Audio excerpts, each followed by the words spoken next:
Bom, boa noite a todas, todos, todes. É um prazer imenso estar aqui com essa mesa, cujo título. Deixa só um minuto que eu saí fora aqui o título é Relatos de Viagens nas Ficções Especulativas Feministas. A mesa é composta pela Alice de Barros Gabriel, que é do IFG, a Luísa Oliveira Gabriel, da UNB, a Eusara Mohamed Radawan Omar Osman, da UNB, e há uma ausência, que é, não sei se eu pronuncio corretamente, Giliolia Mendes, também da UNB. Então, a Eusara, pela ordem, vai apresentar a Terra delas, Utopia e Imaginação Criadora no Sonho da Sultana, de. É, é esse.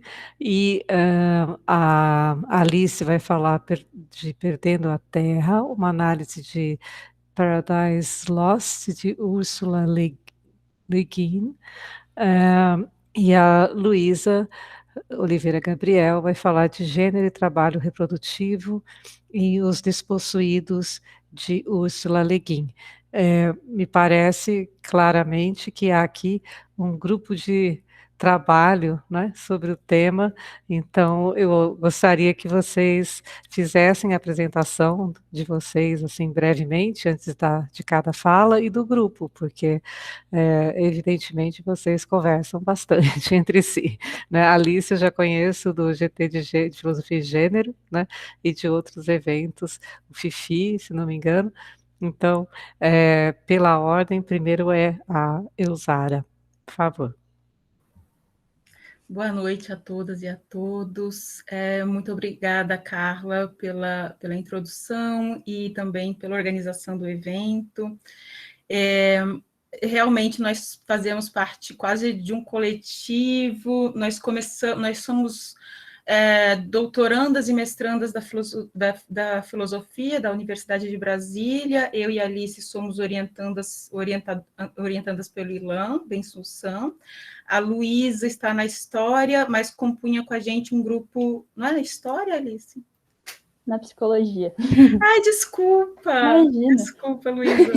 Mas Luísa, eu, Alice, Dili e outras mulheres e alguns homens participávamos de um grupo de ficção científica feminista, e quando surgiu a chamada para o evento, nós pensamos nessa mesa de acordo com os títulos que estávamos estudando e também com os interesses comuns de cada uma. E antes de me apresentar e falar um pouco sobre a minha fala, eu vou justificar a ausência da Dília. Eu não sei se ela entrou em contato com o evento, com a organização do evento, mas infelizmente ela teve uma perda essa semana, a tia dela faleceu, e ela teve que ir a Minas, ficar com a família, e ela até pensou em tentar apresentar alguma coisa, mas disse que não conseguiria. Então, a gente justifica a falta dela por isso. Antes de ler o meu texto, é um texto curtinho, eu vou dizer mais ou menos por que eu cheguei a essa autora. A Ana Miriam Vinci foi minha colega de mestrado e doutorado na bioética. Eu fazia mestrado, ela fazia doutorado na bioética da Universidade de Brasília, então ela conhecia um pouco das minhas pesquisas em feminismo islâmico. Como ela é a nossa grande fundadora da disciplina, ela sempre me convidava, ela me convidou algumas vezes para falar nessa disciplina, e no ano passado, no segundo semestre do ano passado, ela começou a abordar, numa disciplina em específico, ficções científicas feministas, com a Christine de Pizan e também com a Ruqaia Hussein, que é essa autora que eu estudo, e me convidou para falar sobre ela. Eu não conhecia a Ruqaia, E eu conhecia primeiro a partir de um texto da Luciana Desplanhe, que traduziu a Cidade das Damas. Ela escreve sobre a Rucaia fazendo um paralelo com a Cidade das Damas, e a partir daí eu fui estudar um pouco mais a obra da autora e percebi que ela se inscrevia entre as autoras que eu estudava no início do século passado, que eram feministas em contextos islâmicos. Então, por mais de uma vez, eu apresentei algumas falas, eu continuei estudando, lendo artigos, me apropriando do material da autora, mas também fazendo a relação com o que eu estudava. E nesses encontros, eu fiz um podcast com a Alice, eu procurava entender o contexto da autora e o contexto do surgimento dos feminismos islâmicos. Nesta fala de hoje, eu achei que não fazia tanto sentido apresentar algo próximo a isso, então eu tentei aproximar o conto, O Sonho da Sultana, da temática do evento. E O Sonho da Sultana tem essa característica bastante interessante de apresentar uma utopia imaginada por meio de uma viagem que parece ser uma viagem astral. A autora não tem certeza se estava dormindo, se estava acordada quando ela faz essa viagem. Mas o mais interessante ainda, e acho que não sei se vai ficar tão claro da minha fala, que os contos e as ficções e os ensaios que essa autora escreve, ela está muito intimamente relacionada à própria militância da autora, né?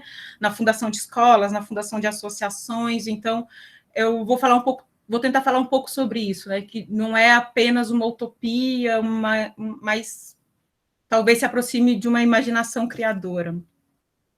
Não se preocupe, o texto está curto, eu acho que eu não vou passar muito do meu tempo.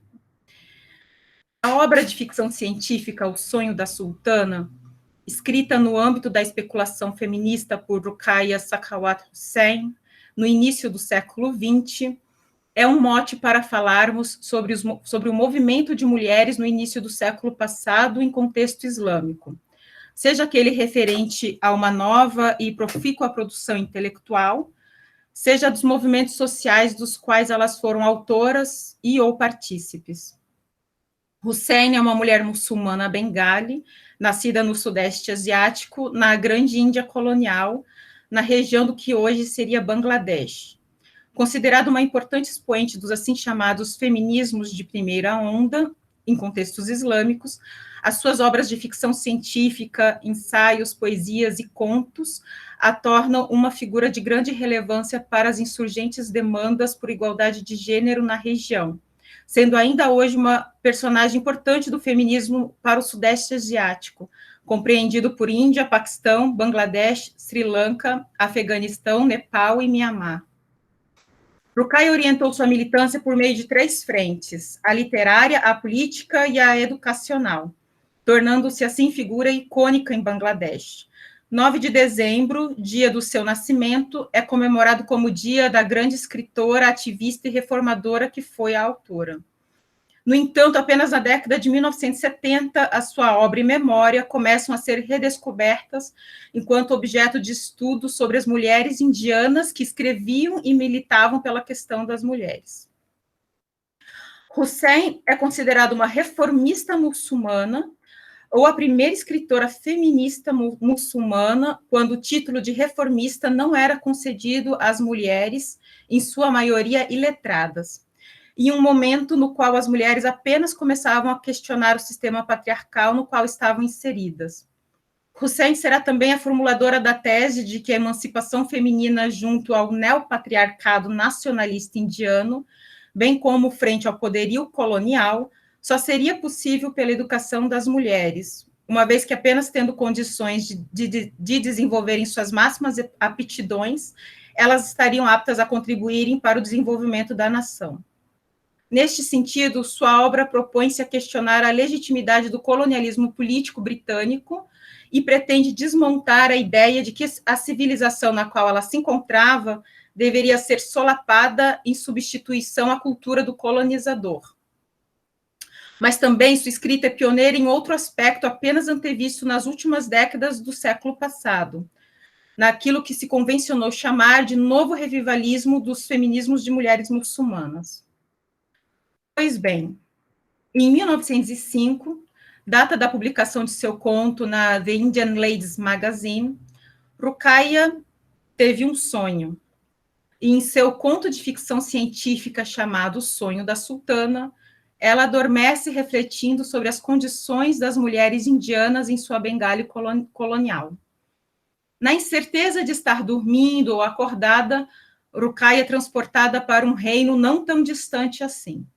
Nesta viagem astral, ela conhece uma cidade que congregará todas as suas aspirações de boa vida para as mulheres, os mesmos anseios que guiaram os seus escritos e a sua militância política e social. Nesta sátira sobre trocas de papéis de gênero, é obra do destino, mas também devido aos desacertos cometidos pelos homens nas questões políticas, o fato de as mulheres terem assumido o comando da vida pública. Elas não apenas ocupam os postos mais altos da administração do reino, mas também estão agora desobrigadas das tarefas de reprodução, como as do trabalho doméstico e as dos cuidados.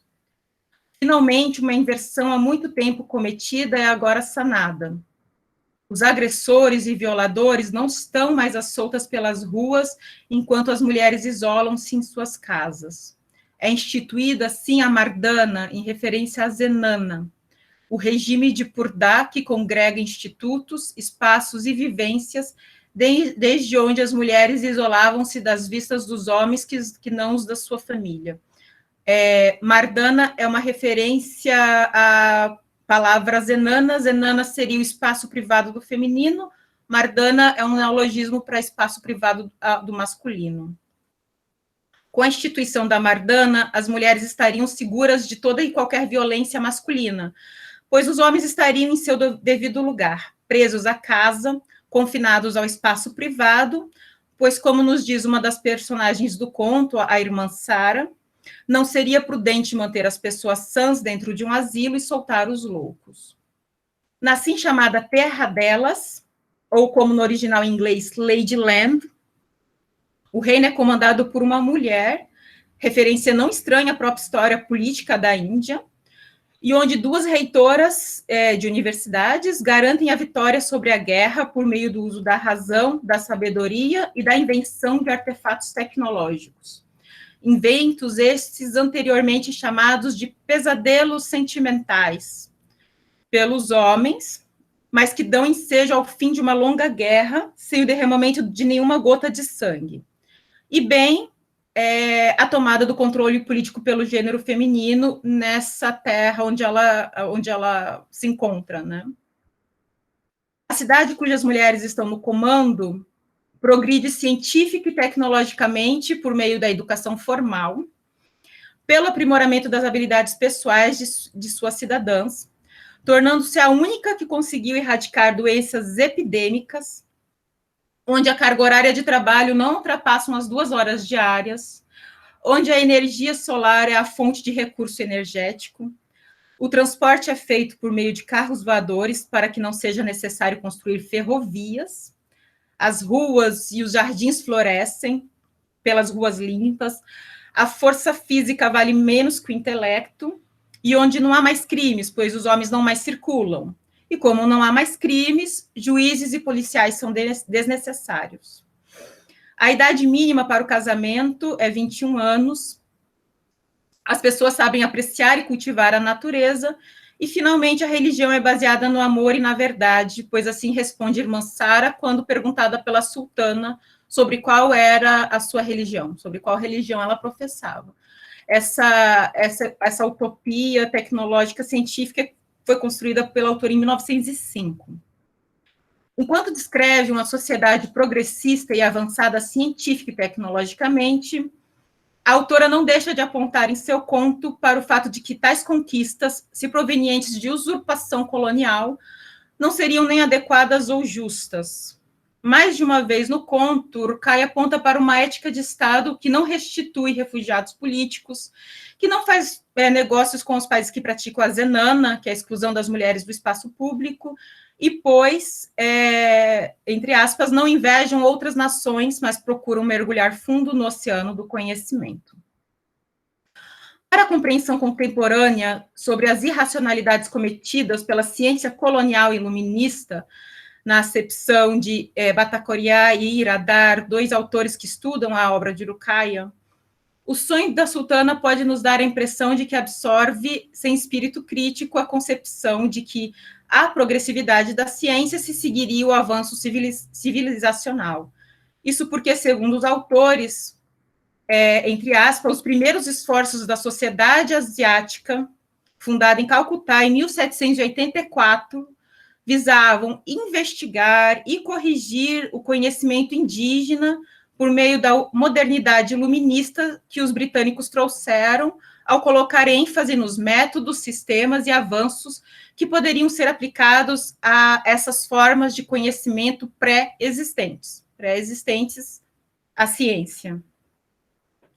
Pelo contrário, ao analisar outra peça utópica do Husserl, uma peça chamada Padmarag, Bhagita Baki, autora e tradutora de grande relevância nos estudos de Husserl, nos lembra que em sua escola fictícia, uma escola fictícia que se encontra nessa novela chamada Padmarag, as crianças não são educadas no tipo de história colonial que os ensina a desprezar seu próprio passado e cultura.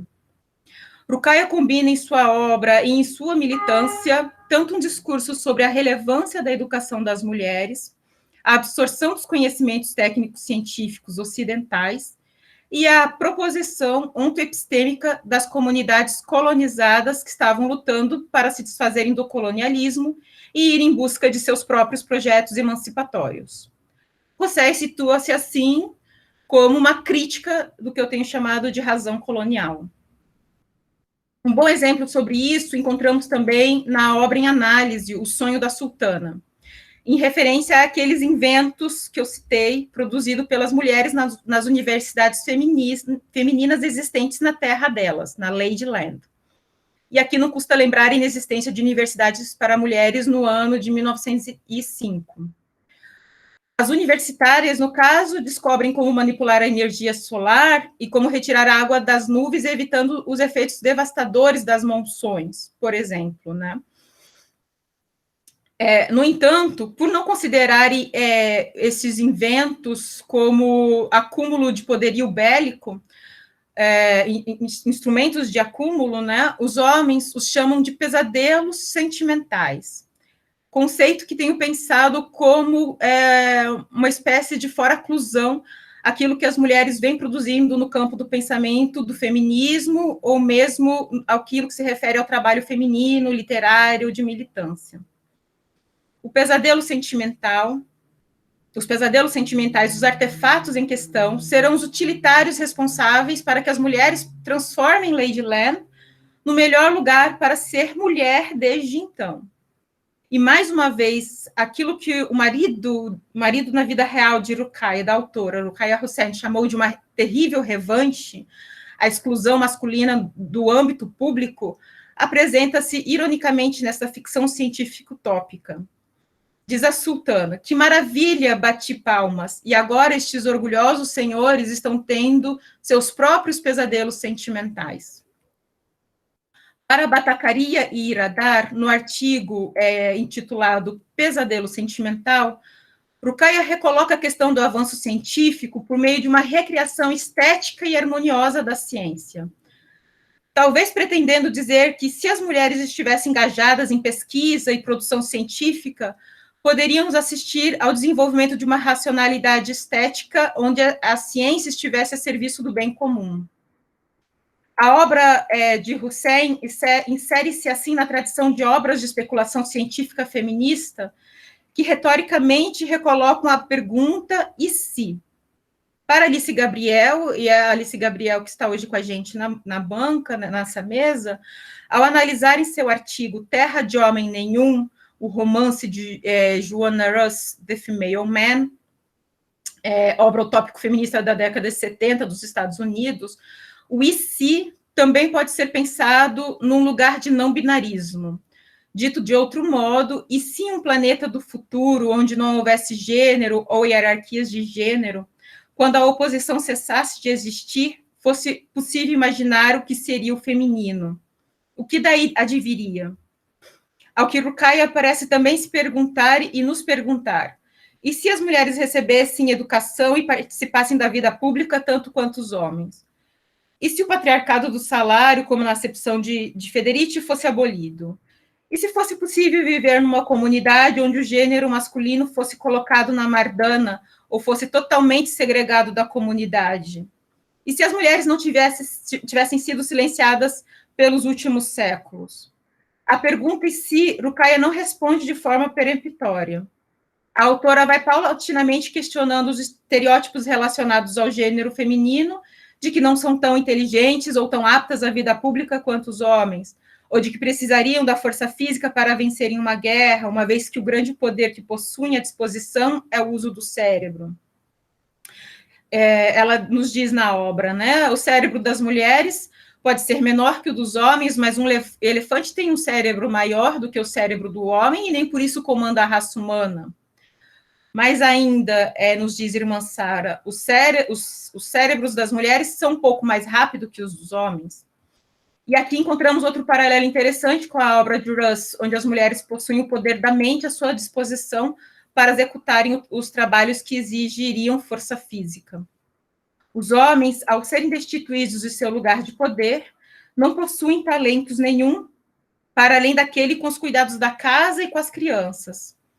Eles já não possuíam o amor pelo conhecimento necessário para além da manutenção e aumento do poderio militar, mas em sua nova condição de vida não vão adquirir características sociais femininas necessariamente. Irmã Sara os define como inúteis, talvez desconsiderando a função trabalho, como teoriza Federici, de que o corpo feminino assumiu e assume há já bastante tempo. Mas não devemos nos esquecer de que esta é uma sátira sobre inversão de papéis, e que a função desta peça literária é antes nos chocar com a mera possibilidade de que as coisas sejam não apenas diferentes do que elas eram, mas sejam postas de cabeça para baixo. Contrariamente, na terra delas, as mulheres perdem características das pessoas que viviam na Zenana, como a timidez. Em seu conto, é possível perceber, então, que a inversão de papéis não fará com que as mulheres adquiram características sociais masculinas, nem fará com que os homens adquiram características sociais femininas. Mas é certo que neste novo mundo viveremos a utopia séculos almejada pelo gênero feminino, que o mundo dos homens, como o conhecemos há pelo menos 500 séculos, caia finalmente por terra. Rucaia parece nos dizer, então, que o patriarcado apenas tem existência sob o heteropatriarcado. O conto O Sonho da Sultana não deve ser visto apenas e simplesmente como uma utopia feminista crítica, mas como fabulação feminista, nos termos de Marlene Barr, como citado por Gabriel. Ela transpõe algo da realidade vivenciada pela própria autora em termos de militância política e realizações sociais. A experiência do pensamento produzido no conto e em outras obras de ficção científica de Rucaia devem ser vistas antes como formulações para as ações concretas com as quais a autora organizava o presente e o futuro, nem tão longínquos assim. A militância de Rucaia na vida real, frente à fundação de escolas, a condução de associações e manifestações políticas, junto a muçulmanas, mas também junto a mulheres de outras denominações religiosas, demonstra uma convergência entre a vida real e a utopia. Na verdade, uma recusa de que a utopia seja vista como não lugar, uma das acepções da palavra em grego, mas antes o lugar para onde deveríamos nos encaminhar, acaso uníssemos a luta anticolonial, a luta anticapitalista, antipatriarcal e o feminismo em busca de uma vida comum melhor para todas.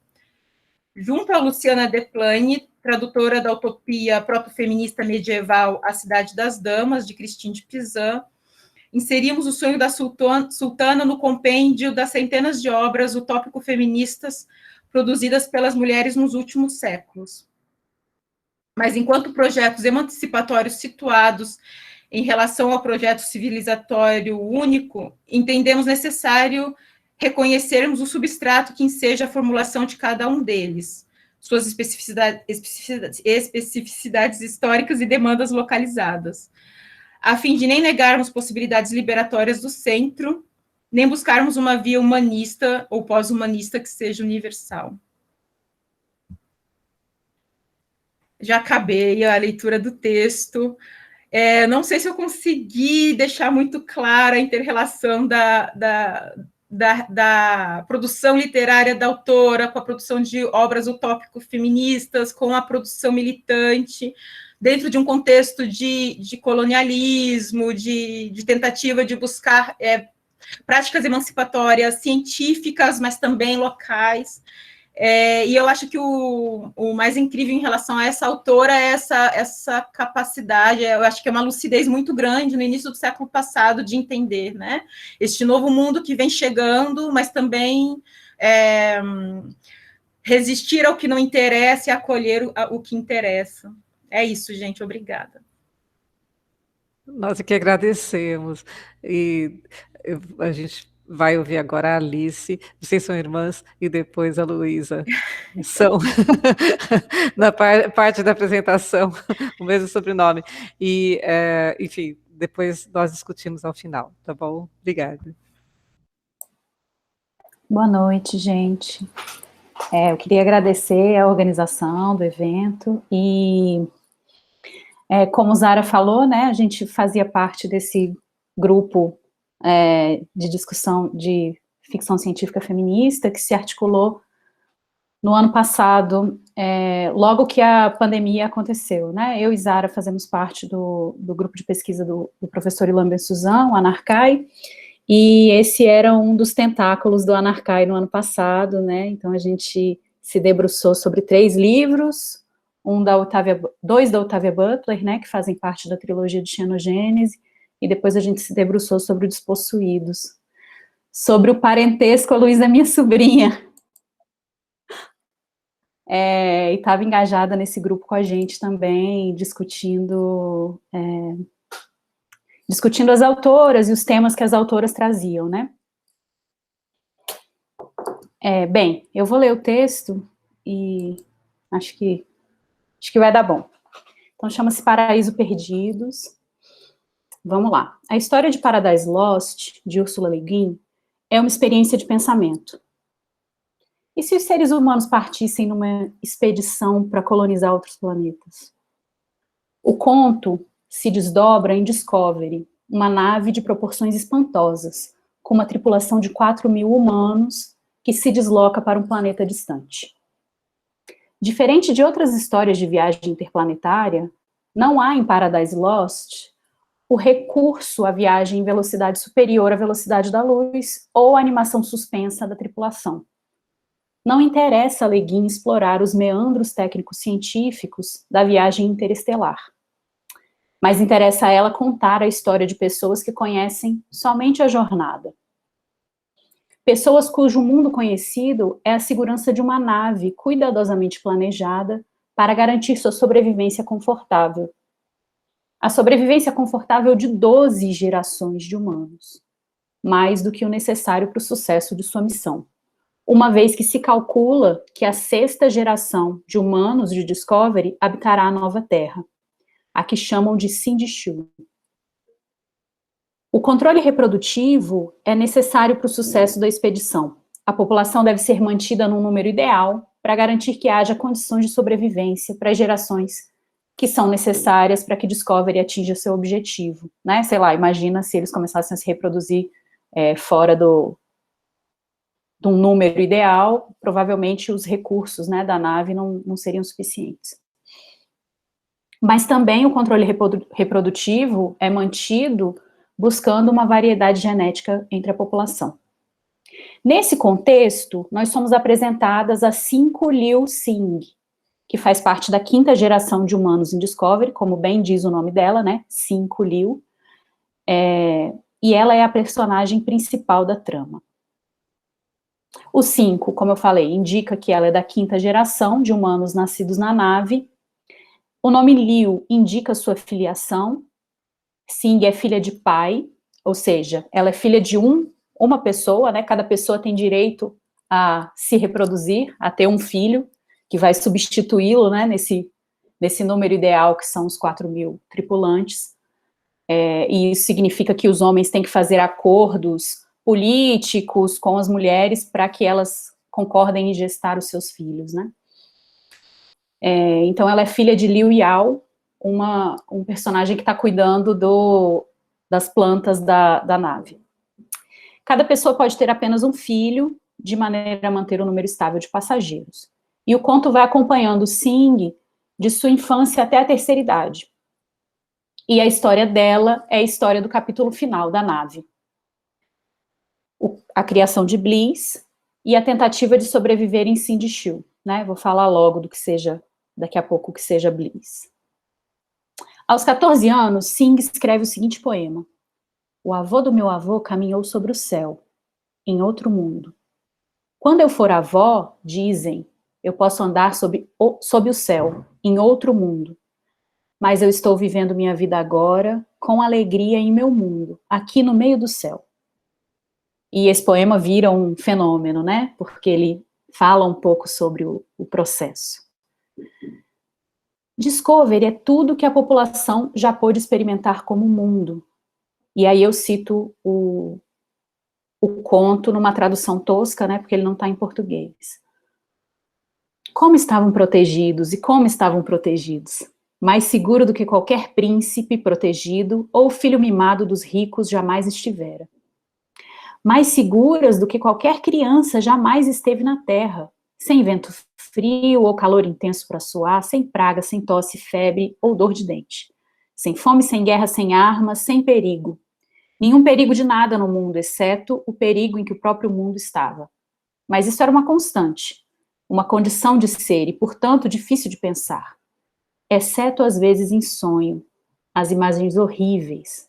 As paredes do mundo se deformaram, incharam e estilhaçaram, uma explosão silenciosa. Um borrifo de névoa sangrenta, uma pequena mancha de vapor à luz das estrelas. Eles estavam todos em perigo o tempo todo, rodeados de perigo. E essa é a essência da segurança, o cerne dela. O perigo está lá fora. Mas eles viviam lá dentro. Dentro do seu mundo, com suas paredes fortes e leis fortes, moldadas e protegidas para protegê-los e cercá-los com força. Eles viviam, e não havia ameaça, a menos que eles fossem a própria ameaça. Além de humanos na nave, as únicas criaturas vivas são plantas e bactérias. E apenas certas bactérias, eu cito. Sem bolores, sem fermento selvagem, nenhum vírus, nada que cause doença nos humanos ou plantas. Nada além de bactérias necessárias. Os limpadores domésticos, os digestores, os produtores da sujeira boa. Não há gangrena no mundo, nem resfriado ou gripe, nem sarampo, sem peste, sem febre tifoide ou tuberculose ou AIDS, sem dengue, cólera ou febre amarela, sem mosquito, sem pulga ou mosca, sem barata ou aranha. Nada do mundo tem mais ou menos do que 2 pernas. Nada tem asa, nada suga sangue e põe ovos. Ou vira 3 vezes antes de se deitar com o nariz na cauda. Nada tem cauda. Nada no mundo tem tentáculo, nadadeira, pata ou garra. Nada late, ronrona ou rosna. A ausência das espécies de companhia, né, esse foi o fim da citação, né, dentre outros elementos, faz com que as gerações posteriores à partida percam o sentido de ser da terra, de ser terrano. Ao longo das gerações, a nave se torna o próprio mundo, e o esquecimento da terra começa a se articular. A educação na nave pretendia preencher essa lacuna, com um programa de realidade virtual que inseria sua usuária dentro de cenários terrestres. Um verde campo, com animais pastando, uma paisagem montanhosa, uma cidade, uma floresta. Para Sing, Vidicil, que é a terra virtual, era decepcionante. A sua escova de dente usada tinha mais ser do que a experiência imersiva numa selva virtual. Não importava o quão estranha, maravilhosa ou pedagógica fosse a experiência nessa terra virtual, o seu corpo se recusava a ser enganado. A virtualidade da Terra não era suficiente. A experiência vivida na nave ascética é a realidade conhecida. A geração 5 está num devir extraplanetário. E é assim que surge Bliss, ou bênção, uma seita fundada na ideia de que o objetivo humano é justamente se libertar de qualquer amarra planetária. Seus praticantes, dissidentes do projeto de Discovery, não querem colonizar a nova Terra. Antes, pretendem seguir vagando no espaço para sempre. Bliss reivindica para si a literalidade de um velho sonho patriarcal de apagar suas origens, no qual a Terra é uma mãe que deve ser esquecida, morta, abandonada, para que a emancipação seja possível. Nessa busca por esquecer a Terra e permanecer em uma viagem eterna e gloriosa no paraíso controlado de Discovery, os anjos, que são os seguidores dessa seita, passam a ocupar cargos importantes no sistema educacional, trabalhando para a progressiva destruição dos registros de sua filiação terrena. A educação não partia mais da compreensão histórica da partida e do objetivo de encontrar e conhecer um planeta novo. A partida passa a ser entendida em termos de redenção, e os viajantes como os escolhidos. Acontece que na década de 160 a partir da partida da Terra, Discovery aproxima de Sindicil, a nova Terra. E a sua população se divide rapidamente em dois grupos: os Outsider, que se dispõem a cumprir o plano da geração zero e viver num planeta, viver e morrer nesse planeta desconhecido, e os Voyagers, conhecido pela ideologia de Bliss, que querem seguir eternamente em viagem, né? Os Voyagers direcionam sua atenção para o que supostamente destaca os humanos do mundo e para os processos que podem tornar o mundo supérfluo. Os Outsiders, aqueles que se aventurarão na nova Terra, ao compreender a necessidade de cumprir o projeto de Discovery, almejam por uma conexão intraplanetária, que a eles nunca foi apresentada. Desculpa, gente, um barulho assustador aqui. A forma de ver a realidade partilhada pelos seguidores de Bliss aposta no projeto excepcionalista humano de emancipação ou libertação do planeta em última instância.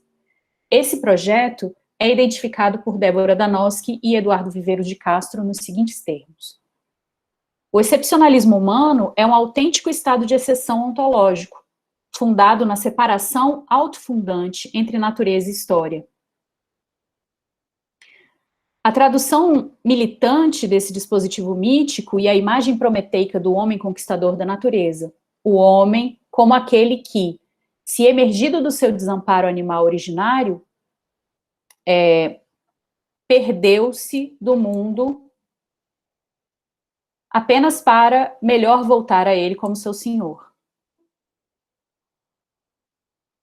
O projeto dos Voyagers é um excepcionalismo humano que restringe o domínio de sua soberania. Ali em Discovery, os humanos estão em controle das poucas espécies permitidas.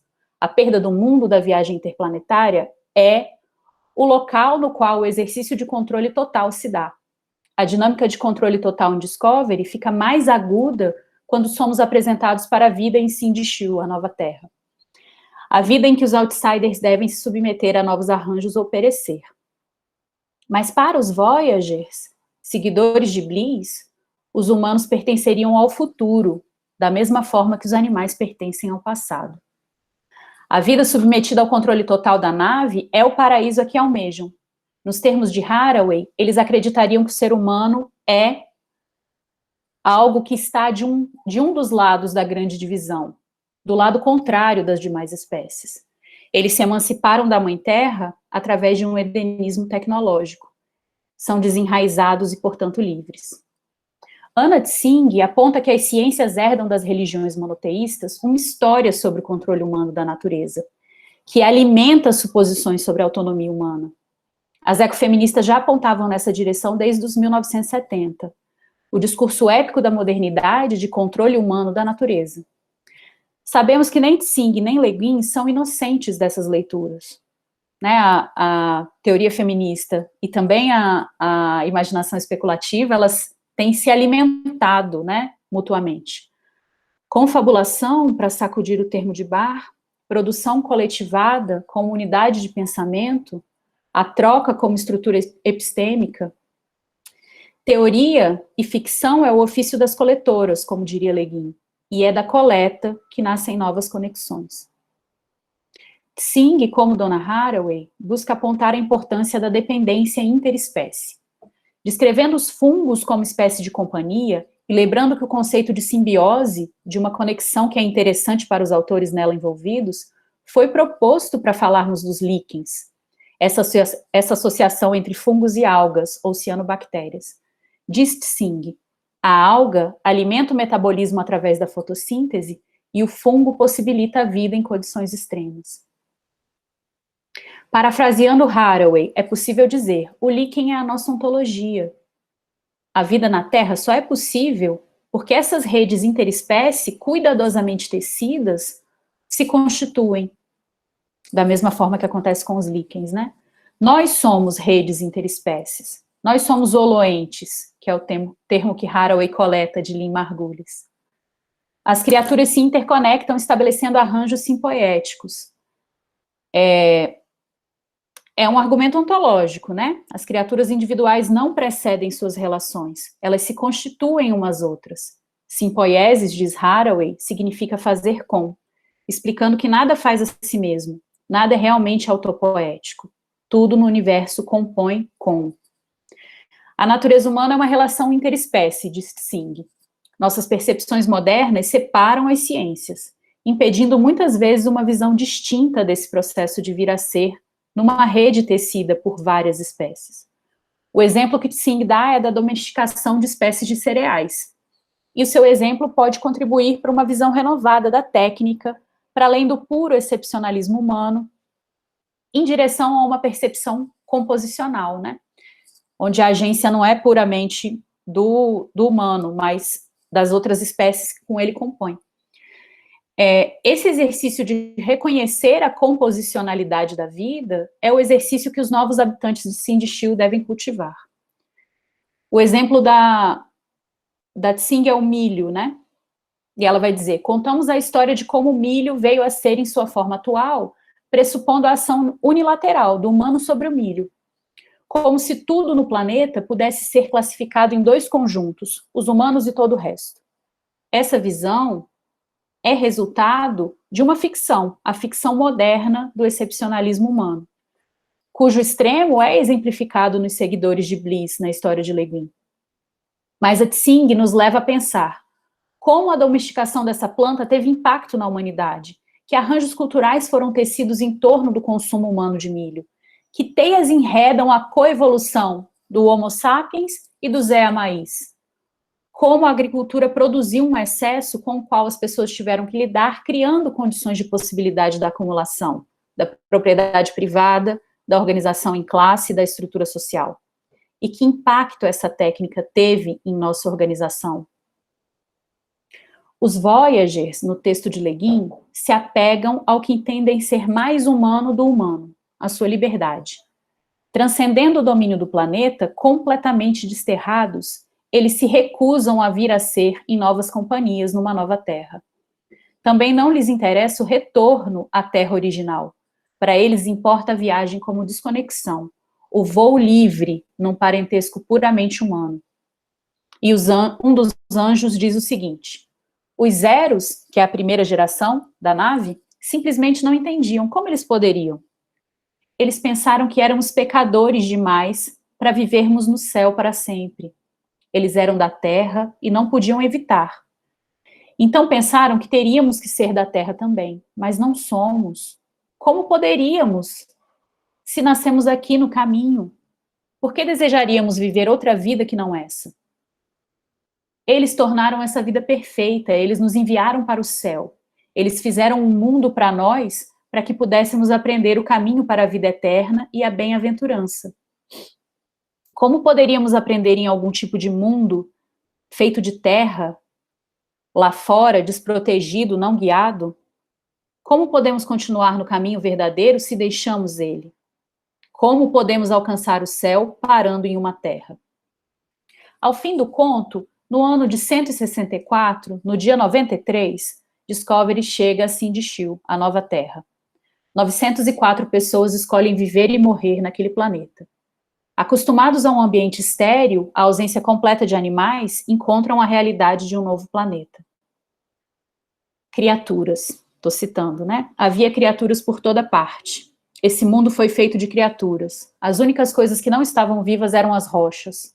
Todo o resto estava cheio de criaturas. Fim da citação. Acostumados a um ambiente cuidadosamente desenhado para suprir suas necessidades e no qual viver e morrer não era uma jornada marcada por intricados acordos interespécie, os outsiders ignoram o perigo corriqueiro. O barulho ensurdecedor do vento e dos animais para ouvidos acostumados com o silêncio da nave. A aspereza do chão para pés acostumados à maciez interna à nave. A intensidade de um sol que queima peles habituadas à exposição lânguida da luz artificial. A vulnerabilidade de seus corpos, as mudanças bruscas de temperatura, a fome, a sede, ao frio, as doenças e a morte. Agora, na nova terra, todos tinham que ser extra cuidadosos o tempo todo. Em Sindicil, é possível compreender o nível pleno do controle humano da experiência em Discovery. Ali nada era virtual, nada era desenhado para ser agradável, nada podia ser desligado, nada estava à disposição. A sobrevivência dependia de um conhecimento que não estava disponível. Não depois do apagamento do currículo, desenhado para a sexta geração. Não depois da significativa perda de vocabulário que o esquecimento da Terra promoveu. Como entender manuais escritos há 200 anos atrás por pessoas que tiveram uma experiência de vida radicalmente oposta à vida numa nave? A sobrevivência não era tarefa fácil nesse novo mundo que parecia odiar os estranhos. Le Guin não apresenta muito da história da colonização da Nova Terra. Não muito para além de uma vida monótona, repetitiva, de muito trabalho para sobrevivência num ambiente hostil. O planeta real, perigoso, no qual vida e morte são partilhadas, no qual a palavra virtual deixa de fazer sentido, pode, entretanto, ser o terreno para a escrita de uma nova história multiespécie. Ao final da história, Sing e Luiz, seu companheiro, têm o seguinte diálogo. E o Luiz fala: decidi que não adianta viver sem deleite. E depois de um silêncio, ela diz em um tom seco: bênção, né, usando a palavra bliss. Aí ele: não. Bliss é uma forma de realidade virtual. Eu quero dizer deleite. Eu nunca soube disso na nave, só aqui. Eu nunca experimentei o deleite em outro lugar, só aqui. Agora e depois. Momentos de existência incondicional, deleite. Mais à frente ele vai dizer para ela, né? Quando eu rezo, o que quer que seja isso que eu faço quando rezo, eu penso sobre a terra, eu penso sobre a poeira. Le Guin tem uma passagem que eu acho que de uma fala dela, né, não de um conto, que eu acho que resume um pouco isso que eu estava querendo dizer aqui, e é com isso que eu quero terminar. Ela vai dizer para a gente: as nossas raízes estão no escuro, a terra é o nosso país. Por que olhamos para cima, para as bênçãos, em vez de olhar em volta e para baixo? É isso, acabou.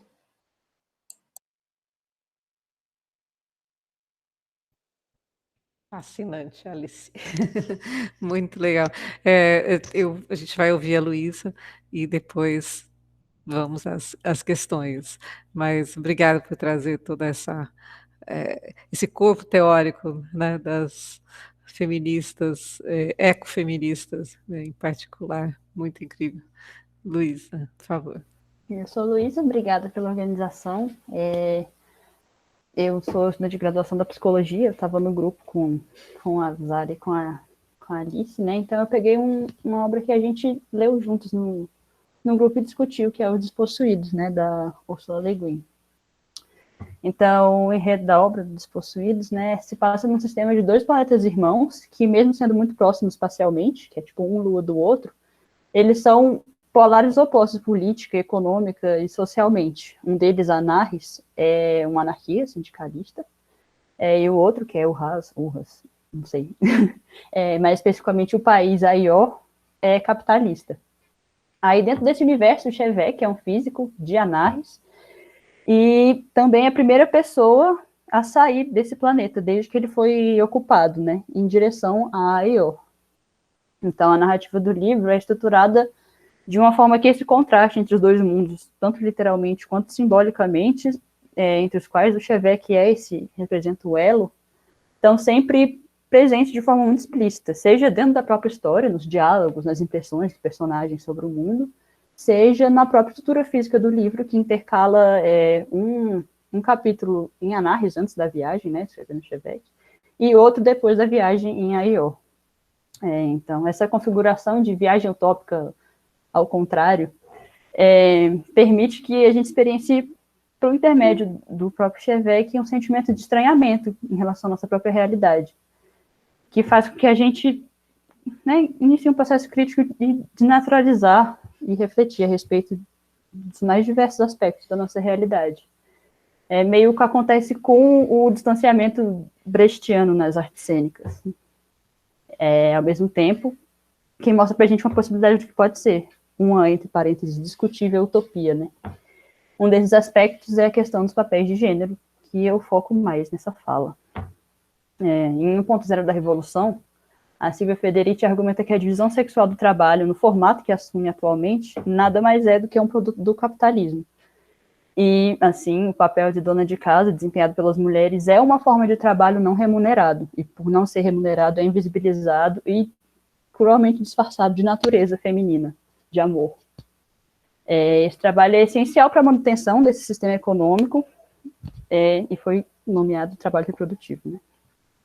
Ele serve ao capital tanto por garantir que a manutenção da vida dos trabalhadores assalariados, tanto por garantir a manutenção da vida dos trabalhadores assalariados, quanto a multiplicação dos mesmos, garantir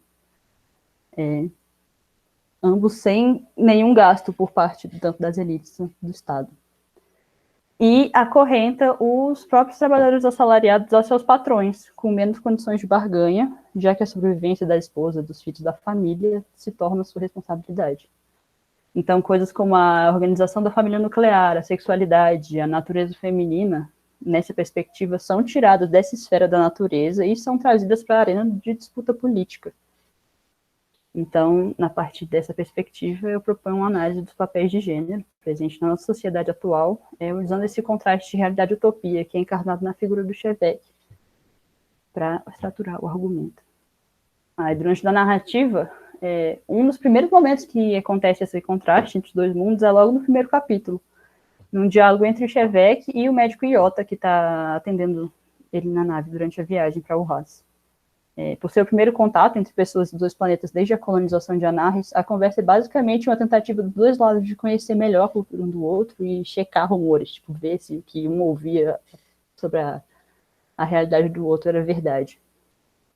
Então, em certo momento, o médico pergunta para o Chevette, citação, não há mesmo nenhuma distinção entre o trabalho do homem e o trabalho da mulher? Fim da citação. E ao receber uma resposta afirmativa de Chevette, ele adota uma postura abertamente sexista, dizendo, como essa citação, mas a perda de toda a feminilidade, da delicadeza, a perda da dignidade masculina, certamente o senhor não pode fingir no seu trabalho que as mulheres sejam iguais ao senhor. Em física, matemática, no intelecto, o senhor não pode fingir estar sempre se rebaixando ao nível delas. Fim da citação. Esse momento é um grande exemplo do conflito entre a realidade e a utopia, que eu mencionei, e como a própria autora coloca, nas conversas entre os dois, cada um deles considerava como naturais certas relações que o outro sequer conseguia compreender.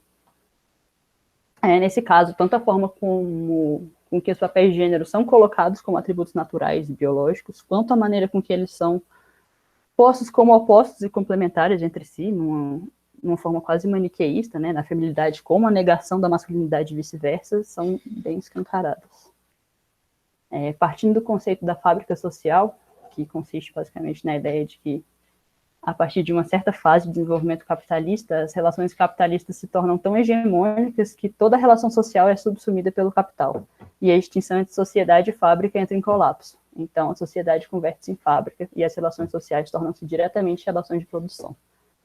E de ideias de pensadores descoloniais, que partem da ideia de que a exploração do trabalho não assalariado, resultado da colonização, é a base do funcionamento e da construção de todo o sistema capitalista, a Federici argumenta que esse binarismo rígido foi criado para confinar, por meio do estabelecimento da família nuclear e do casamento como instituições, tanto o homem no seu papel de provedor e proprietário, quanto a mulher no seu papel de submissa e cuidadora.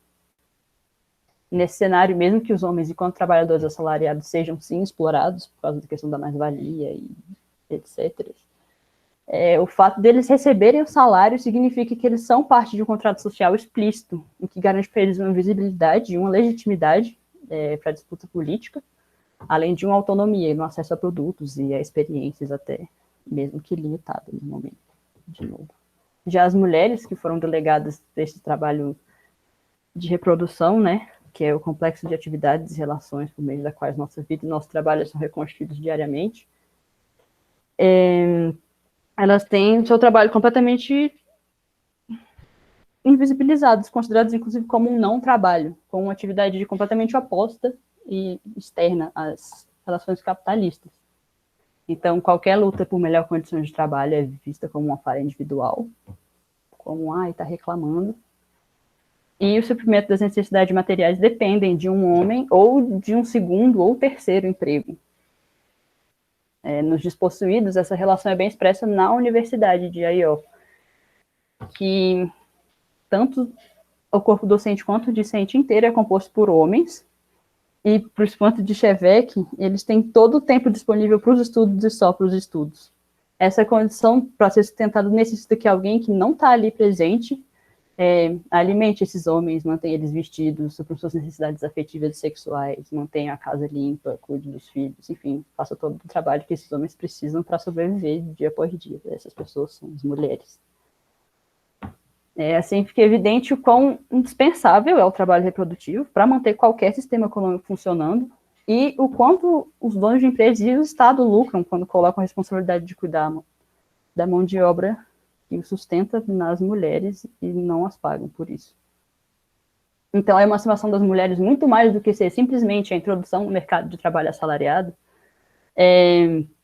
o que significaria só menos tempo livre, mais um emprego, sendo que esse emprego a gente ainda é desvalorizado por causa dos menores salários, menos reconhecimento, assédios, todos os problemas que a gente vê. Além de ser uma extensão do trabalho reprodutivo, basta ver quais são as áreas que são majoritariamente femininas e a experiência das mulheres que vão para as áreas majoritariamente masculinas.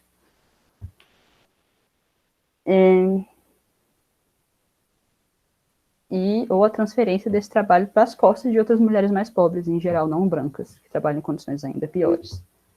Então, essa emancipação precisa passar pelo reconhecimento do trabalho reprodutivo como um trabalho, visto que ele precisa ser feito, e pela sua coletivização. Em Anarres, a Ursula Le Guin descreve uma possibilidade de uma sociedade em que essa coletivização foi feita. Lá não existem casas da forma que a gente tem na nossa realidade. As pessoas dormem em dormitórios coletivos ou quartos individuais, ou de casal, caso queiram morar junto com seus parceiros, mas é só um quarto com... Enfim, um quarto. Comem em refeitórios coletivos. As crianças são criadas em creche junto com todas as outras crianças da cidade. Embora, por ser uma anarquia, não tem leis, então as crianças podem ficar um tempo com os pais e voltar para a creche, e é bem flexível. Além de que a agricultura, a extração dos recursos naturais são feitos coletivamente para a subsistência e são, tipo, a mão de obra para esses trabalhos é feita voluntária e, tipo, em rodízio. Todo mundo participa dessas atividades em algum momento, independente do que faça do emprego e etc. Então, o sustento da mão de obra deixa de ser uma responsabilidade individual e permite que aquelas pessoas que teriam que dedicar a sua vida inteira às atividades relacionadas à reprodução se dediquem a outras atividades de seu interesse e sejam mais livres. Um exemplo disso é a mãe do Cheveck, na história, que ela foi designada para trabalhar em outra cidade e deixou o filho com não o marido, com o parceiro.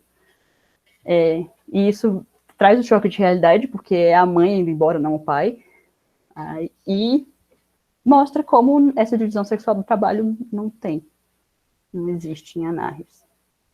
Então, além da função da dona de casa, o trabalho reprodutivo também passa pela esfera da afetividade e, consequentemente, da sexualidade. Dentro da família tradicional, é esperado da esposa o acolhimento e o cuidado emocional com o marido, e o assumir um papel de válvula de escape para tudo que dá errado na vida dos homens mesmo. E, novamente, a invisibilização dessa prática como trabalho faz com que ela seja considerada algo natural, inerente à feminilidade. Mulheres são delicadas e empáticas, enfim.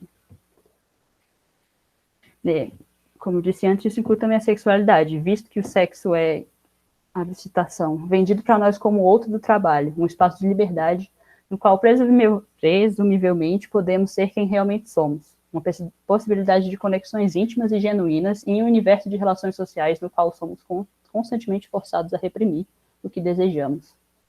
Fim da citação.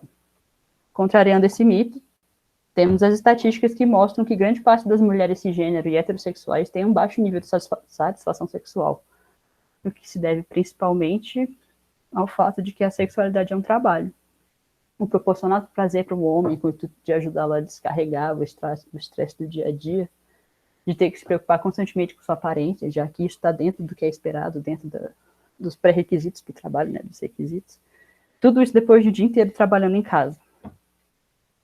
E não é somente das esposas que os homens esperam esse acolhimento, esse receptáculo para a violência reprimida, é das mulheres no geral. Justamente por isso ser visto como natureza feminina. Na citação da Federici, somos estupradas tanto em nossa cama quanto na rua, precisamente porque fomos configuradas para ser as provedoras da satisfação sexual. Em Os Despossuídos, isso que eu acabei de escrever foi registrado em diversos momentos. O primeiro deles é logo assim que Chevek entra na nave, quando ele nota que, abre citação, o desenho dos móveis dispostos na sala, as suaves curvas do plástico, onde a dureza da madeira e do aço foi introduzida à força, a suavidade e a delicadeza das superfícies e texturas. Não seria isso também um indicativo de um erotismo vago e difuso? Fim da citação. E associar esse erotismo com uma mulher. Isso mostra não somente toda a sexualidade que a sociedade de alta reprime, porque, do argumento de Federici, dentro da configuração social capitalista, toda sexualidade não produtiva é errada e suja e profana, enfim. E, assim, é transferida inconscientemente para outras áreas, como nesse caso o design de móveis, mas também que são justamente os móveis domésticos, a cama, a mesa, aqueles associados ao conforto do lar, ao não trabalho, que possuem essa semelhança com uma mulher, o que deixa, de certa forma, subentendido uma objetificação da figura feminina. O segundo momento é justamente na descrição das próprias mulheres, que são todas seguindo um padrão de beleza que é cheio de joias, de modificações no corpo, até vestimentas que deixam os seios nus quando estão com seus maridos, ou como colocado no livro, com seus donos. Tudo sempre descrito como linhas suaves, que eliciam sensações de pureza e atração. Isso além da postura dos homens, que se mantinham próximos às mulheres de forma protetora e proprietária, as palavras da autora. Por fim, o último e mais crucial momento ocorre no capítulo que acontece a grande reviravolta da história, quando Chevek recebe um bilhete anônimo de algum membro da classe trabalhadora iota dizendo que, abre citação, se você é mesmo anarquista, por que trabalha com um sistema de poder, traindo seu mundo e a esperança odoniana? Odo é a líder da revolução. Ou você está aqui para nos trazer essa esperança? Sofrendo injustiça e repressão, procuramos na lua irmã a luz da liberdade no escuro da noite. Junte-se a nós, seus irmãos. Fim da citação. Como contexto, a capital, Iota, é bem semelhante a Brasília mesmo, no sentido que o centro é esse lugar meio utópico, cheio de construções grandiosas e bonito, enquanto essas periferias ficam escondidas, longe da vista de quem está nesse centro. Então, como ele permaneceu o tempo todo na universidade, o Chevek não tinha tido nenhum contato, de fato, com a realidade da classe trabalhadora daquele país. Assim, o bilhete explicita o quanto ele havia sido corrompido pelo espírito capitalista e deixa ele desorientado, justamente com esse conflito de ideologias, né, que vai contra tudo que ele foi criado, contra o próprio mundo dele. Para apaziguar esse sentimento, ele procura Véia, uma mulher, e vive o dia de um verdadeiro cavalheiro iota, indo com ela em restaurantes chiques e pagando a conta, presenteando uma caixa de chocolates para ela, indo com ela numa festa da alta sociedade. E tudo isso culmina no momento em que ele a estupra. Como uma forma de concretização dessa corrupção dele mesmo, desse seu processo de se tornar proprietário. E vale ressaltar que as mulheres iotas que aparecem no livro são, em sua grande maioria, brancas e ricas, já que Chevek passa boa parte da narrativa em meio à elite. A autora não explora explicitamente questões de raça e as intersecções dela com as questões de gênero na sociedade idiota, além das descrições dos personagens, que em Anarres é mais diversa, enquanto a Ió é 100% branca dentro das elites. Fato a partir do qual é possível inferir que existe uma hierarquia racial em que a branquitude é privilegiada nesse país. A partir dessa inferência, dá para criar um paralelo com a nossa realidade e desenvolver a forma com que o trabalho reprodutivo afeta de forma diferente mulheres diferentes. Ou seja, que as mulheres brancas, geralmente de classes médias e altas, são beneficiadas por terem a possibilidade de terceirizar alguma parcela do trabalho produtivo, transferindo para outras mulheres mais pobres e majoritariamente não brancas, que, por sua vez, têm que trabalhar tanto para as patroas, quanto para a própria família e para si mesmas. Então, quanto menos dinheiro tem uma mulher, mais tempo de vida ela gasta trabalhando e menos tempo ela tem reservado para o lazer e para cultivar as relações, ou seja, para ser humana. Além disso, a Federici coloca também que como os trabalhos menos especializados costumam ser mais opressivos, pagam menos, têm menos condições, dependendo, tem até menos direitos trabalhistas assegurados para os trabalhadores, né? Os homens são mais explorados, os homens da classe trabalhadora, quanto mais pobres, né? E então voltam para casa com mais frustrações para serem descontadas nas esposas e elas sofrem mais violência.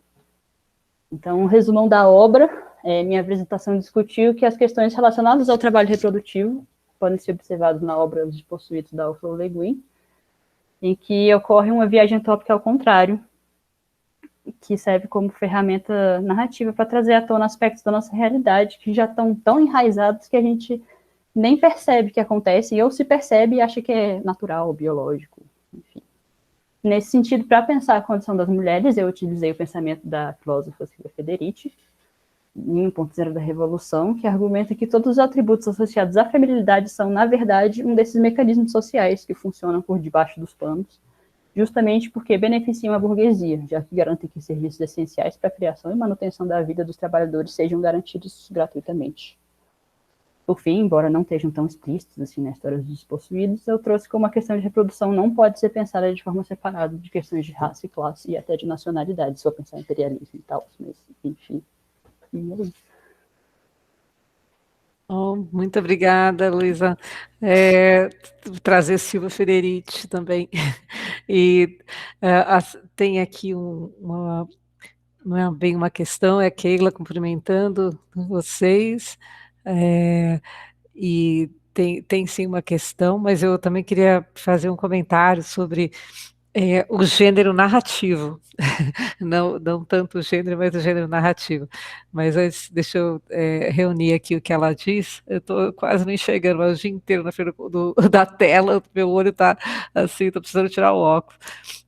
Queria saber em quais mundos utópicos referenciados Alice, Eusara e Luísa viveriam em suas razões. Então, uma pergunta para as três.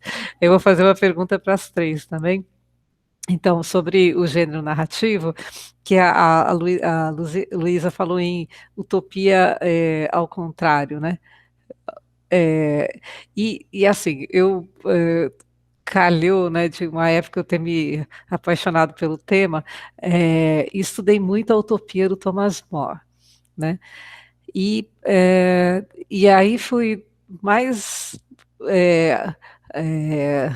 na fonte, né? Junto com o diálogo, a conversa que ele tinha com o Erasmo de Roterdã, e os dois tinham um interesse muito forte por um outro sujeito, que é lá do século II, que se chama Luciano de Samosata. O professor que abriu o evento, falando de Gilgamesh, é um grande intérprete do Luciano de Samosata, que é um retórico, filósofo persa, só que foi para Atenas, né? E ele tem tinha essa ideia de inverter ficção. A ficção continha mais verdade do que a história, do que aquilo que se dizia verdadeiro, a gente poderia chamar de científico hoje em dia, né? E o Luciano e o não, Luciano não, o Erasmo e o Thomas More traduziam o Luciano, né, do grego. E quando foi publicada a primeira vez a Utopia, foi num compêndio de histórias jocosas. E o Erasmo Rotterdam, quando publica o Elogio da Loucura, né, a loucura que tem como os prediletos dela os teólogos, são os mais loucos, a gente percebe mais do que a ironia, o sarcasmo, né, assim, muito forte da peça que ele inventa com a loucura falando para as pessoas, né? Já a Utopia, ela tem uma ironia tão refinada que pouca gente, mesmo na época, entendeu como irônico, como jocoso, né? Tanto que, como é século XVI, 17, né? 16, 17, e coincide com a descoberta entre com a invasão do Novo Mundo, a ideia do topos, né? Então, do lugar que você tem para onde ir, era muito forte. E assim, na composição com a palavra topos, atopia seria o não lugar, né? Utopia já é uma invenção do Thomas More, que daí começa a nomear a cidade, os cidadãos são alapolitas, aqueles que não têm cidade, a cidade, então tudo é o contrário, né? E é extremamente crítico do que é um espelho para criticar a própria sociedade, né? E irônico. Então, assim, quando as pessoas que foram do continente, que é uma ilha, né, visitar a ilha, portavam ouro, para eles ouro servia para fazer pinico. Então, eles rolam de rir das autoridades que entram lá com colar. Então, tem muita ironia, e ao mesmo tempo gerou as pessoas levando a sério, daí nasceram projetos no Novo Mundo, né? Comunidades.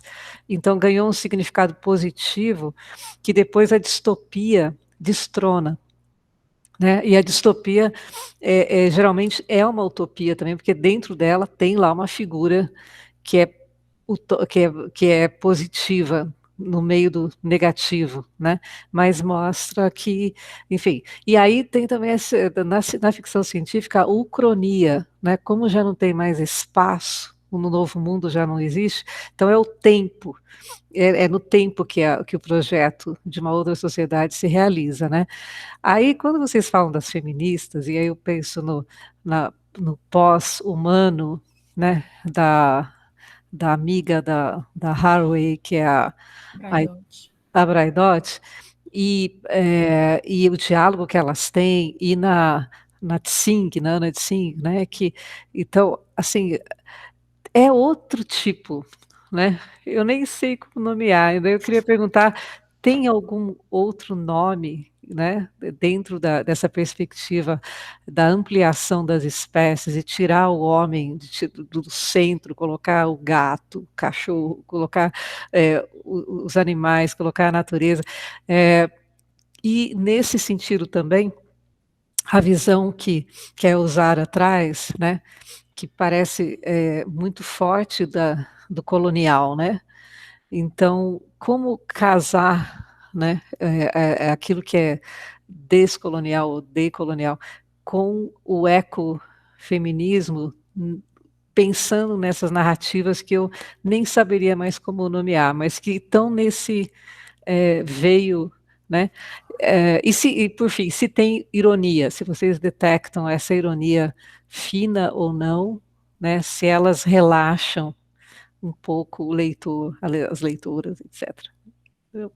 Bom, tem as duas questões, vamos ver se aparece mais uma, eu falo. Quem começa? Quer começar? Pela ordem da apresentação, porque a Luísa está mais cansada. Você acabou de falar. Carla, você falou que ia fazer uma pergunta e fez umas 10, e eu não anotei. Eu vou tentar puxar alguns fios. Mas só respondendo a Kelly, né, que fez a pergunta, eu não sou uma grande especialista em utopias feministas, mas é isso, né? Li algumas coisas no grupo. Quando eu era adolescente, eu gostava, né, das viagens de Gulliver, de 1984, que não são utopias feministas, mas eu passei um pouquinho por essas coisas que mexem com a nossa cabeça quando nós somos jovens, né, e ajudam a imaginar a teoria, como dizem as feministas também. Uma das coisas que me chama muito a atenção na obra da Ruqaia é que ela é uma utopista, ela se preocupa em escrever sobre mundos que fossem melhores para as mulheres, né? Mas essa não é uma projeção para o futuro. Ela, ao mesmo tempo em que ela pensa uma cidade onde as mulheres tivessem educação formal e pudessem desenvolver suas habilidades e construir um mundo utópico, ele não é tão utópico, porque ela está a par do que a tecnologia tem desenvolvido, por exemplo. Ela é uma entusiasta, ela foi ver o primeiro avião decolar, ou a primeira tentativa do avião decolar, e queria estar perto, ela entendia de ciência, ela estudou, apesar de vir de uma família que não permitiu que ela estudasse, ela se casa muito jovem com um homem, que dá espaço para que ela estude, né? Os irmãos mais velhos dela ensinam outras línguas, então, assim que ela se casa com 14, 15 anos, ela começa a educação formal dela. E por que eu digo que não é uma utopia, no estrito senso, e acho que do Sonho da Sultana não fica muito claro, mas fica claro de outras obras dela, porque ela faz um jogo muito interessante. Ela por exemplo, funda uma escola para mulheres, que é uma escola regida por mulheres, em que você acolhe não só mulheres, mas também populações marginalizadas, pessoas que não têm acesso à saúde pública e tal. Ela faz uma espécie de... eu nem sei qual que é o nome disso, né? É uma escola com um hospital, e aí, mas ao mesmo tempo ela reproduz isso na obra dela, né? E vai falar e vai refletir teoricamente sobre o que seria isso, né? O que é essa prática entre mulheres de um mundo melhor, né? De realmente enfrentar o patriarcado, e não só o patriarcado indiano, mas o patriarcado colonial britânico, que, por meio de vários institutos, impedia a educação das mulheres, impedia investimento privado em escolas femininas, enfim. Então, ela está nesse jogo tentando construir, na teoria dela, algo que é utópico, mas algo que é muito próximo dela, algo que ela consegue pôr em prática e ver acontecendo. Então, assim, em que mundo utópico eu viveria? Eu acho que você fala da ironia, é muito interessante isso que ela faz com os homens nessa peça, né? Ela simplesmente coloca eles onde eles deveriam ter estado desde sempre, né? Porque eles são pintados na obra como os violentos, né? É esse heteropatriarcado que faz com que o mundo esteja do jeito que está. E isso ela deixa muito claro quando ela vai falar sobre as relações entre os estados, quando ela vai falar do imperialismo britânico, de uma forma sutil. Mas esse jogo porque não é uma exclusão como no Female Man, que a Alice analisa no Terras de Homem Nenhum. Eles não saem do jogo, eles continuam lá, mas eles assumem os papéis femininos de reprodução, né? Digamos, ela não deixa isso claro na obra, mas fica subentendido que os homens, as mulheres gestam e os homens ficam lá, mas isso é um castigo, né? Não é um trabalho valorizado, eles não têm nada a oferecer além disso, então isso talvez seja complicado. E outra coisa muito interessante, eu recomendo o artigo da Alice, Terras de Homem Nenhum, é pensar essas comunidades que procuram, de mulheres que nos Estados Unidos vão procurar viver entre mulheres sem homens, que não deixa de ser uma espécie de comunidade sem homens. Mas eu gosto muito dessa utopia, eu acho que eu viveria bem nela, tentaria repensar esse papel dos homens, embora... Sendo muito honesta, eu acho muito interessante eles ficarem, né, presos ao espaço privado para que as mulheres realmente possam circular sem serem sujeitas a inúmeras violências, porque ela está pensando o mundo de hoje, ela está pensando o que eu faço com este projeto civilizatório que é racista, que é universal, que é humanista, e no sentido da Braidot, o pós-humanismo, ele tenta...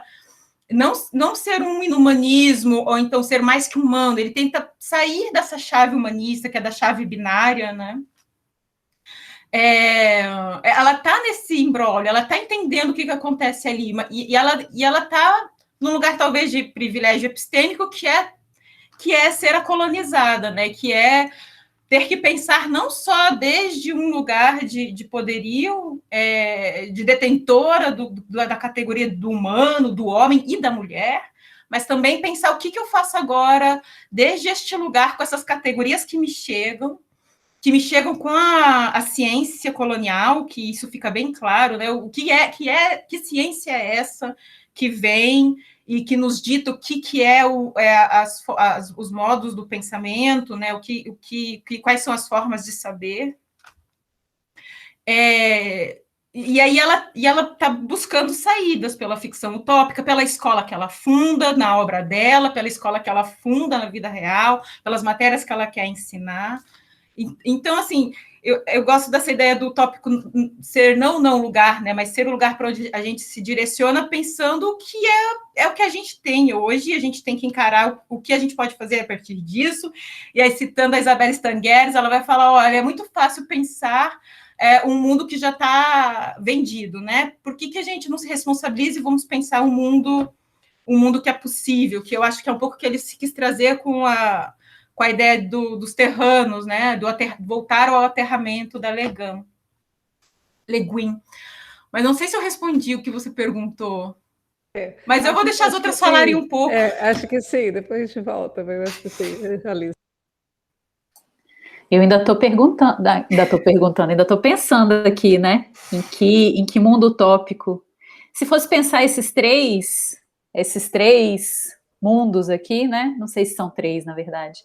A Terra delas, da Zara, a Anarres, né? Que a Luísa falou, que é o planeta anarquista nos Despossuídos.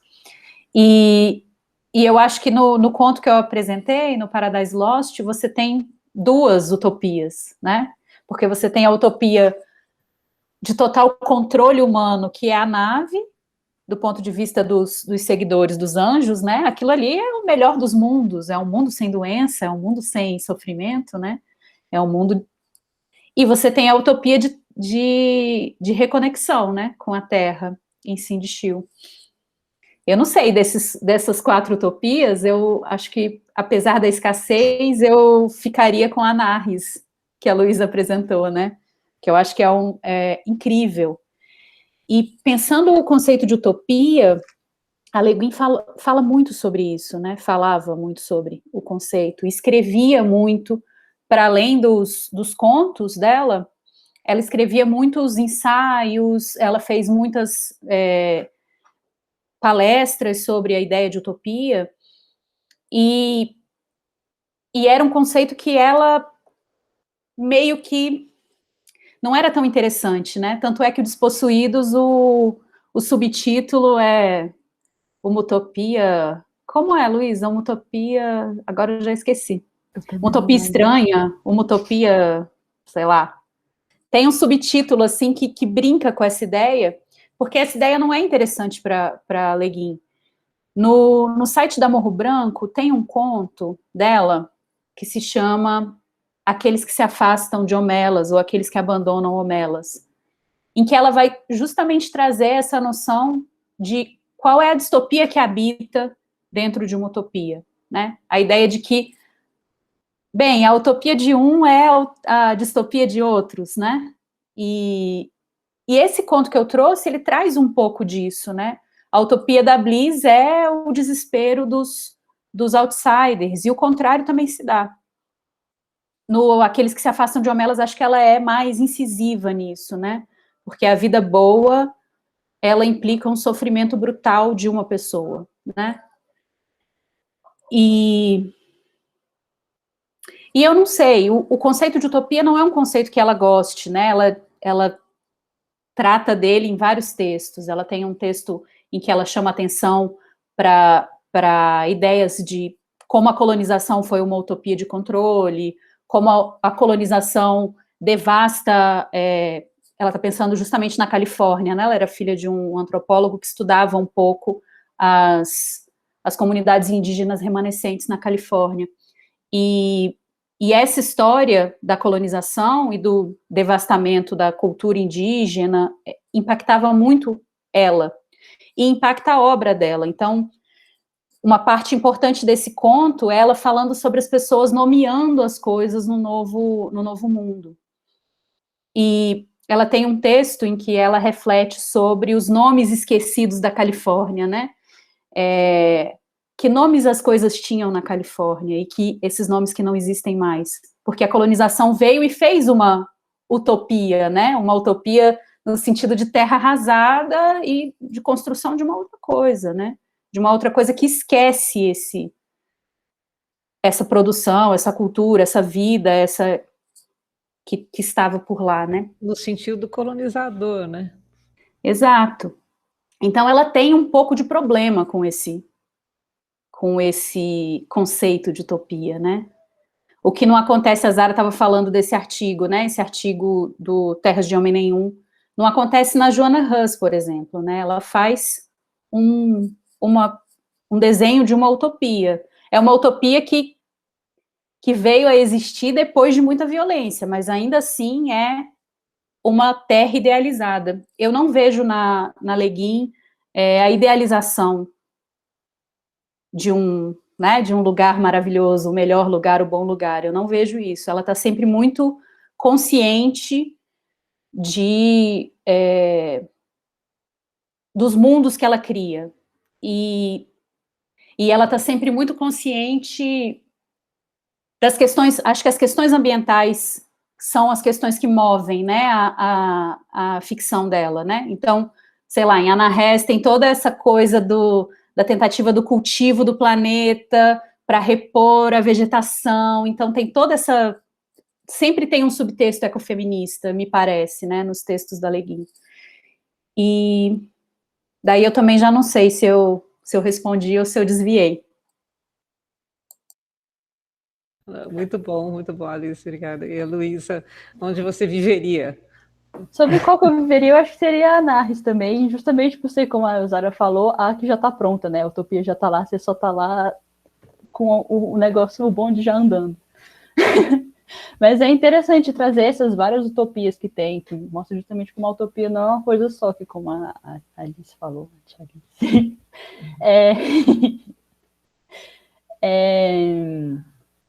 é uma coisa que a Le Guin fala bastante. Inclusive, no próprio Os Despossuídos,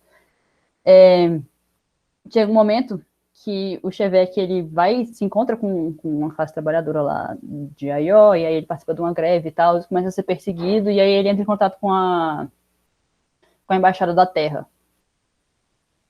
E aí, conversando lá com a embaixadora, para conseguir voltar para Anarres, no caso, né? Aí, conversando lá com a embaixadora fala que para a Terra, que nesse futuro a Terra foi devastada por causa da questão ambiental e tal, Aió é a utopia. Então tem tipo um Inception de utopias. Tem Aió, que é a utopia da Terra, mas aí tem Anarres, que é a utopia, pelo menos da classe trabalhadora aqui de Aió. Além de que ela também discute a utopia de Anarres, tanto com a questão da escassez, que é um planeta meio deserto e tal, quanto dentro da própria estrutura, porque toda a trama dentro de Anarres antes da viagem é a questão de que está tendo algum tipo de controle, está formando alguma coisa, algum tipo de... Como é que eu explico? O Chevek, ele vai para a capital, uma cidade maiorzinha lá que tem de Anarres, e ele fica a serviço, ele fica tipo orientando de um físico que tem lá. E esse físico, ele tem uns rolês meio de proprietário, porque ele se apropria da obra dos orientandos dele e coloca o nome dele para manter o prestígio. Ele tem controle dentro da publicação dos textos acadêmicos, ele tem controle dentro da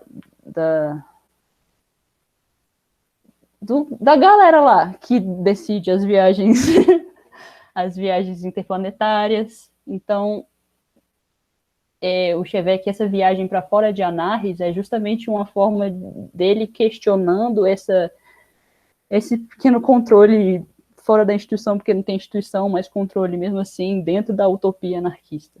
Não sei se fez sentido, mas é isso. Super legal, assim, eu acho que dá para conversar por um bom tempo, né? E isso que a Alice falou da autora recusar, né?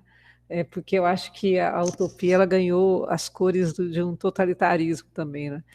E aí vem a distopia, que é muito melancólica. Mas se a gente for ler assim, a obra que inaugurou o gênero, dá para salvar pela ironia. E aí, e a ironia e a crítica, né? Esse espelho crítico que a Luísa falou também, que dá para perceber, né, uma crítica ao sistema e aquilo que envolve a mulher como um pilar, né? Aí a Federici ajuda bastante na análise. Então, muito legal. E eu fiquei muito curiosa também para ler a tua referência, né, a Sultana, porque a gente, né, desconhece bastante do feminismo. Você falou na Índia, né? Quer dizer, a gente tem informação, né? Mas ainda, nossa, tem boas informações, aliás, aquelas tropas de mulheres que vão lá para bater em homem estuprador, assim, elas criam, né? Tem patrulhas, né, de mulheres, o abuso sexual é muito forte e tal. Mas, enfim, dentro dessas sociedades, como é que isso funciona, né? Mas, gente, eu acho que deu o nosso horário. O Miguel cumprimenta aqui excelentes pesquisas e trabalhos, firmeza na continuidade, agora mudou aqui, e no propósito. E a Rita, que é a nossa, que organiza também, né, se vocês perceberam, são 2 mulheres, 2 homens na organização geral e na equipe é bem variada, não é binarismo, mas é só para marcar que não tem aquela coisa que geralmente ocorre muito nos eventos, que a mulher, eu sempre falo, empurra o piano de cauda, né? E então a gente aqui tem uma está bem acompanhada. A Rita Márcia diz obrigada pela oportunidade da viagem utópica sintetizada nas falas de vocês. Muito obrigada e até fiquem com a gente amanhã, ainda temos mais uma jornada literal. Obrigada, gente. Obrigada, gente. Boa noite. Muito Boa obrigada. noite, Rita. Boa noite, Miguel também. Tchau, tchau. Boa noite, Helena.